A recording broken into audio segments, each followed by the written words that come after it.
Hi friends, welcome to agri classes. ఇంకెవరైతే ఛానల్ని subscribe చేసుకోలేదో వెంటనే సబ్స్క్రైబ్ చేసుకోండి. అండ్ ఇవాళ వచ్చేసి 122 మెన్యూస్ అండ్ ఫర్టిలైజర్స్ ఇంతవరకు ఏవైతే బిట్స్ వీడియోస్ పోస్ట్ చేశానో సో దాంట్లో మీకు అనేవి దాంట్లో నుంచి ఫ్రేమ్ చేశాను.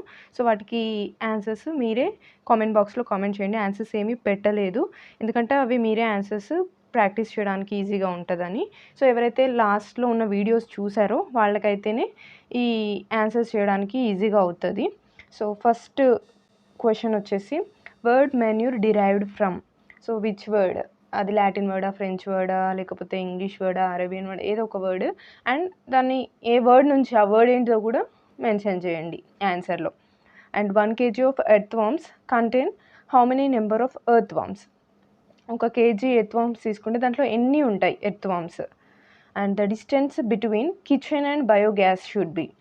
మనం బయోగ్యాస్ ప్లాంట్ గురించి డిస్కస్ చేసుకుంటాం కదా. సో మెన్యూస్ అండ్ ఫర్టిలైజర్స్లో మెయిన్గా మీథేన్ ప్రొడక్షన్ కోసం కిచెన్కి మినిమం డిస్టెన్స్ అనేది ఒకటి మెన్షన్ చేస్తారు. అది ఎంత ఉండాలో అంతనే ఉంటే బెటర్. సో ఆ డిస్టెన్స్ ఏందో ఆన్సర్ మీరు రాసుకోండి.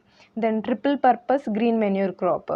సో గ్రీన్ మెన్యూర్ లాగా యూజ్ అవుతుంది, పల్స్ లాగా యూజ్ అవుతుంది, ఫాడర్ లాగా యూజ్ అవుతుంది. సో దాన్ని మనం ట్రిపుల్ పర్పస్ అని అంటాము. సో అదేంటో కామెంట్ చేయండి. మనకి 2 ఉన్నాయి, నేను 2 చెప్పాను. ఏదైనా ఒకటి రాసినా ప్రాబ్లం లేదు, బట్ 2 రాస్తే very good. Next rhizobium species suitable for berseem. So మనకి డిఫరెంట్ రైజోబియం స్పీషీస్ ఉంటాయి. బర్సిమ్ అనే కాదు, డిఫరెంట్ క్రాప్స్లో, కాఫీలో, సోయాబీన్లో, ఒక్కొక్క దాంట్లో ఒక్కొక్క స్పీషీస్ మనం యూజ్ చేస్తాము. సో ఏదైతే species suitable for berseem crop అనేది నేను ఆల్రెడీ మీకు ఇంతకుముందు వీడియోస్లో ఒక బాక్స్లో టేబుల్ వేసి ఇచ్చాను. సో అది మీరు చూస్తే మీకు ఈజీగా అర్థమైపోతుంది. నెక్స్ట్ వచ్చేసి in urea biuret content should be. So మనకి యూరియాలో బయోరేట్ అనేది ఉంటుంది, అదొక హానికరమైన పదార్థము. సో అది ఎంతకి మించి ఉండకూడదు, ఆన్సర్ రాయండి. Then in light textured soils most of the N loss in the form of. మనకి ఎండ్ లాసెస్ అనేది లీచింగ్ లాస్ ఉంటుంది, వోల్టలైజేషన్ లాస్ ఉంటుంది. ఓకే, సో దీంట్లో మనకి ఎక్కువగా లైట్ టెక్స్చర్డ్ సాయిల్స్లో ఎండ్ లాస్ అనేది ఏ ఫామ్లో జరుగుతుంది రాసేయండి. ఓకే, అండ్ ఫర్టిలైజర్ అది రాయండి. అండ్ ఆల్సో లీచింగ్ లాసా, వోల్టలైజేషన్ లాసా, దాంతోపాటు నార్మల్గా ఏ ఫామ్లో లాస్ అవుతుంది కూడా రాయండి. ఓకేనా, అంటే నైట్రేట్ ఫామ్లానా, లేకపోతే అమోనియా ఫామ్లానా, ఏ ఫామ్లో లాస్ అవుతుంది కూడా ఆ ఫామ్ కూడా ఇందులో మెన్షన్ చేయొచ్చు. Then fertilizer applied through drilling method are. So మనకి different type of sowing methods ఉన్నాయి. ఓకే, బ్రాడ్కాస్టింగ్ అని, ప్లేస్మెంట్ అని. ఓకే, దీంట్లో మళ్ళీ డిఫరెంట్ టైప్స్ ఉన్నాయి. అందులో ఫర్టిలైజర్ అనేది డ్రిల్లింగ్ మెథడ్ కూడా ఉంటుంది. సో ఆ డ్రిల్లింగ్ మెథడ్కి ఏ ఫర్టిలైజర్స్ అనేవి సూటబుల్, అంటే డ్రిల్లింగ్ మెథడ్ ద్వారా మనం ఏ ఫర్టిలైజర్స్ వేసుకోవచ్చు, ఎన్నా, పియా, కేయా, కాల్షియం, మెగ్నీషియం, సల్ఫరా. సో అది రాయండి.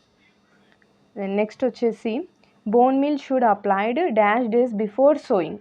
సో బోన్ మీల్ అనేది మనం ఎప్పుడు అప్లై చేయాలి, ఎన్ని డేస్కి ముందు, 1 month ముందా, 2 days ముందా, కొన్ని ఫర్టిలైజర్స్ 10 days ముందు అప్లై చేస్తాము. సో అట్లా బోన్ మీల్ మనం ఎప్పుడు, ఎన్ని డేస్ బిఫోర్ అప్లై చేసుకోవాలి. అదేవిధంగా బోన్ మీల్లో ఎంత % ఆఫ్ పీ ఉంటుంది కూడా రాయండి. Then next question green manure suitable for black and alluvial soils. So మనకి గ్రీన్ మెన్యూర్ క్రాప్స్ వచ్చినప్పుడు దాంట్లో మనం డిఫరెంట్ క్రాప్స్ గురించి చూసాము, లైక్ సన్ హెంప్, పిల్లి పెసర, నెక్స్ట్ వచ్చేసి wild IndiGo, okay, horse gram, ఇట్లా డిఫరెంట్ క్రాప్స్ గురించి మనం చదువుకున్నాం. సో దాంట్లో ఏదైతే నేను మెన్షన్ చేశాను బ్లాక్ అండ్ అల్యూవియల్ సాయిల్స్కి ఒక గ్రీన్ మెన్యూర్ క్రాప్ సూటబుల్ అని, సో అదేంటో ఇక్కడ రాసుకోండి. Then next example for nitrification inhibitors. మనకి different types of urease inhibitors ఉన్నాయి, నైట్రిఫికేషన్ ఇన్హిబిటార్స్ ఉన్నాయి. సో నేను ఇక్కడ అడిగింది నైట్రిఫికేషన్ ఇన్హిబిటార్స్కి ఒక ఎగ్జాంపుల్ రాయండి. దెన్ నెక్స్ట్ వచ్చేసి zinc should not be mixed with which fertilizer. ఇది చాలా ఇంపార్టెంట్. ఏ టైప్ ఆఫ్ ఫర్టిలైజర్స్తో, అంటే లైక్ ఎన్ ఫర్టిలైజర్స్తో మిక్స్ చేయొద్దా, లేకపోతే మైక్రోన్యూట్రియంట్స్ వేరే వాటితో మిక్స్ చేయొద్దా, లేకపోతే పీతో మిక్స్ చేయొద్దా, కేతో మిక్స్ చేయొద్దా. సో అది ఏదో మెన్షన్ చేయండి. And P fertiliser that is suitable for coffee garden and tea gardens.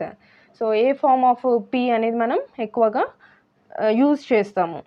Okay, DAP ఉంది, ఎస్ఎస్పి ఉంది, నెక్స్ట్ వచ్చేసి ఎంఏపి ఉంది, బేసిక్ స్లాగ్ ఉంది, రాక్ ఫాస్ఫేట్ ఉంది, డిఫరెంట్ టైప్ ఆఫ్ ఫర్టిలైజర్స్ ఉన్నాయి. సో కాఫీ గార్డెన్స్కి ఏది సూటబుల్ ఉంటుంది అండ్ అది ఏ టైప్ కూడా మీరు మెన్షన్ చేయండి. అంటే మనకి 3 types ఉన్నాయి కదా, like water soluble, water insoluble, water soluble, water insoluble and citrate soluble, citrate water insoluble. So అట్లా కూడా మీరు ఆ స్పెసిఫిక్ ఫర్టిలైజర్ మెన్షన్ చేయడంతో పాటు అది దేని కిందకి వస్తుందో కూడా మెన్షన్ చేయండి. నెక్స్ట్ వచ్చేసి nitrogen fixation is which process? Okay, అది నార్మల్గా బయోలాజికల్ ప్రాసెసా, లేకపోతే ఫిజియోలాజికల్ ప్రాసెసా, లేకపోతే కెమికల్ ప్రాసెసా, అట్లా. Bacteria suitable for conversion of nitrite to nitrate. So మనకి నార్మల్గా అమోనియా నుంచి నైట్రేట్ కన్వర్షన్ అనేది మనం అబ్జర్వ్ చేస్తాం. మోస్ట్లీ ప్లాంట్స్ అనేవి నైట్రేట్ ఫామ్లో తీసుకుంటాయి కాబట్టి మనకి అమోనియా ఏదైతే ఉందో అది ఫస్ట్ నైట్రైట్గా తర్వాత నైట్రేట్గా కన్వర్ట్ కావడానికి మధ్యలో టూ బ్యాక్టీరియాస్ అనేవి యూజ్ అవుతాయి. ఇక్కడ నేను అడిగింది నైట్రైట్ టు నైట్రేట్ కన్వర్ట్ అవ్వడానికి యూజ్ఫుల్ అయినటువంటి బ్యాక్టీరియాని రాయండి. Then example for P absorbers. So మనకి ఫాస్ఫరస్ కి కూడా 2 టైప్స్ ఉంటాయి. ఒకటేమో అబ్జర్బర్స్ ఉంటుంది, ఇంకొకటి వచ్చేసి సాల్బిలైజర్స్ ఉంటారు. సో పీ సాల్బిలైజర్స్ వేరే, అబ్జర్బర్స్ రెండు డిఫరెంట్ అన్నట్టు. సో అదేంటో రాసి అది బ్యాక్టీరియానా, ఫంగసా, యాక్టినోమైసిటీసా అది కూడా మెన్షన్ చేయండి. So next example for associative type. So మనకి నైట్రోజన్ ఫిక్సర్స్లో 3 ఉంటాయి, సింబయోటిక్, అసోసియేషన్ అండ్ ఇంకొకటి కూడా ఉంటుంది. దీంట్లో ఫ్రీ లివింగ్. ఈ మూడిట్లలో సింబయోటిక్కి డిఫరెంట్ ఎగ్జాంపుల్ ఉంటుంది, అసోసియేటివ్కి ఒక ఎగ్జాంపుల్, ఫ్రీ లివింగ్కి. సో అసోసియేటివ్ కింద ఏమొస్తాయో అదే ఒక ఎగ్జాంపుల్ ఇస్తే సరిపోతుంది. Next question, green manure crop that is suitable for reclamation of sodic soils. Sodic సాయిల్స్కి రిక్లమేషన్గా మనం ఏది యూజ్ చేస్తాం? సెలైన్ సాయిల్స్కి ఏ గ్రీన్ మెన్యూర్ క్రాప్ సూటబుల్ అవుతుంది? వీలైతే సైంటిఫిక్ నేమ్ కూడా మెన్షన్ చేయొచ్చు. Best method for FIM preparation. So మనకి ఎఫ్ఐఎం ప్రిపరేషన్లో కూడా దాన్ని స్టోర్ చేయడం డిఫరెంట్ మెథడ్స్ ఉంటాయి, ప్రిపరేషన్ డిఫరెంట్ మెథడ్స్ ఉన్నాయి, అంటే పిట్స్ మెథడ్స్. సో దాంట్లో ఏ మెథడ్ అనేది సూటబుల్ అనేది, బెస్ట్ మెథడ్ అనేది మీరు ఇక్కడ మెన్షన్ చేయండి. And mostly used earthworm species for composting.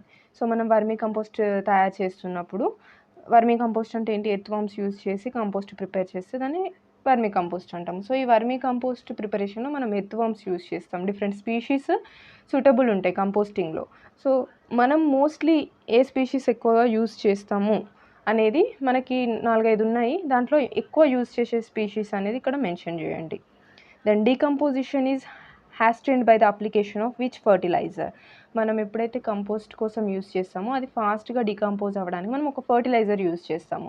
So ఆ ఫర్టిలైజర్ ఏంటిదో ఇక్కడ మెన్షన్ చేయండి, వీలైతే ఫుల్ ఫామ్లో. Then dash is manufactured material having 2 or more important nutrients, primary nutrients. అది ఏంటో డెఫినేషన్ మీరు రాయండి. Then example for composting bacteria. So కంపోస్టింగ్లో కూడా మనకి యూజ్ అయ్యే బ్యాక్టీరియా డిఫరెంట్ ఉంటుంది, ఫంగస్ ఉంది, ఓకే, యాక్టినోమైసిటీస్, ఇట్లా డిఫరెంట్ ఉన్నాయి కదా. సో దీంట్లో బ్యాక్టీరియాకి ఎగ్జాంపుల్ మాత్రం రాయండి, అది మీకు ఆల్రెడీ నేను ముందు వీడియోస్లో చెప్పాను. Then high P content affect the uptake of. So ఎక్కువ పీ ఉందనుకోండి సాయిల్లో, మనకి కొన్ని ఎలిమెంట్స్ అనేవి రెడ్యూస్ అయిపోతాయి, మైక్రో న్యూట్రియంట్స్. ఆ మైక్రో న్యూట్రియంట్స్ ఏంటియో ఇక్కడ మెన్షన్ చేయండి. So last videos only membership ఎవరికైతే ఉందో వాళ్ళకి మాత్రమే అవైలబుల్గా ఉంటాయి. Then in acid soils we can observe deficiency of. మనం యాసిడ్ సాయిల్స్లో ఎక్కువగా ఏ ఎలిమెంట్ డెఫిషియన్సీ మనం ఎక్కువ అబ్జర్వ్ చేస్తాము? Then 26th bit percent of sulphur in gypsum. So మనకి డిఫరెంట్ న్యూట్రియంట్ కోసం మనం డిఫరెంట్ ఫర్టిలైజర్స్ యూజ్ చేస్తాం కదా. సో జిప్సంలో మనకి కాల్షియం ఉంటుంది, సల్ఫర్ ఉంటుంది. సల్ఫర్ ఎంత పర్సెంటేజ్ ఉంటుంది అనేది ఇక్కడ మెన్షన్ చేయండి. And next percent of nitrogen in calcium ammonium nitrate. Then to neutralize the acidity caused by the application of ammonium sulfate, dash is used. So మనం 100 kg of ammonium sulphate వేస్తే దాని ద్వారా వచ్చే అసిడిటీని neutralise చేయడానికి మనం ఏ fertiliser use చేస్తాం ఒకటి mention చేయండి, సరిపోతుంది. ఒకవేళ మీకు ఇంకా డోస్ కూడా తెలిస్తే 100 kgకి ఎంత యూజ్ చేయాలో కూడా రాసేయచ్చు. Then green manure crop which is suitable for cattle as a fodder crop. Fodder క్రాప్గా యూజ్ అయ్యేటువంటి గ్రీన్ మెన్యూర్ క్రాప్ ఏంటిదో మెన్షన్ చేయండి. And capacity of the soil to produce a crop is called as. It is also one definition. So ఈ వీటికి answers అన్నీ కూడా నాకు comment బాక్స్లో కామెంట్ చేయండి. ఓకే. మీకు గనుక ఈ ఆన్సర్స్ తెలిసాయి. మీకు ఈ ఆన్సర్స్ కావాలి అనంటే నెక్స్ట్ ఇంకో వీడియోలో ఇంకొన్ని బిట్స్ మీకు పోస్ట్ చేస్తాను. సో, ఆ బిట్స్ డిస్కస్ చేయడానికి ముందు వీటి ఆన్సర్స్ అన్నీ గూడా నేను ముందు ఒక 1 పేజ్‌లో, 2 పేజ్‌లో డిస్‌ప్లే చేస్తాను. అవి నార్మల్‌గా చూసుకోండి. ఓకే. సో, ఈ ఇంకా ఏమైనా బిట్స్ మీకు తెలిస్తే అవి గూడా షేర్ జేయొచ్చు. అండ్ ఏవైనా డౌట్స్ ఉన్నా గూడా కామెంట్ బాక్స్‌లో కామెంట్ జేయండి. అండ్ ₹29 మెంబర్‌షిప్ గూడా ఉంది. అది కావాలంటే అది కూడా పర్చేస్ చేసుకోవచ్చు. దాంట్లో నార్మల్‌గా బిట్స్ అనేవి అప్‌లోడ్ చేస్తాను. అండ్ ₹59కి మెంబర్‌షిప్ ఉంది. దాంట్లో అయితే లైక్ ఇట్లాంటి మోడల్ పేపర్స్ అన్నీ కూడా పోస్ట్ చేస్తాను మీకు ఈజీ అవ్వడానికి. సో, ఎవరైనా ఇంట్రెస్ట్ ఉంటే అది పర్చేస్ చేసుకోండి. సో, ఈ వీడియో గనుక మీకు నచ్చినట్లయితే లైక్ చేయండి, షేర్ చేయండి, సబ్స్క్రైబ్ చేసుకోండి. Thanks for watching. Keep watching agri classes. Thank you.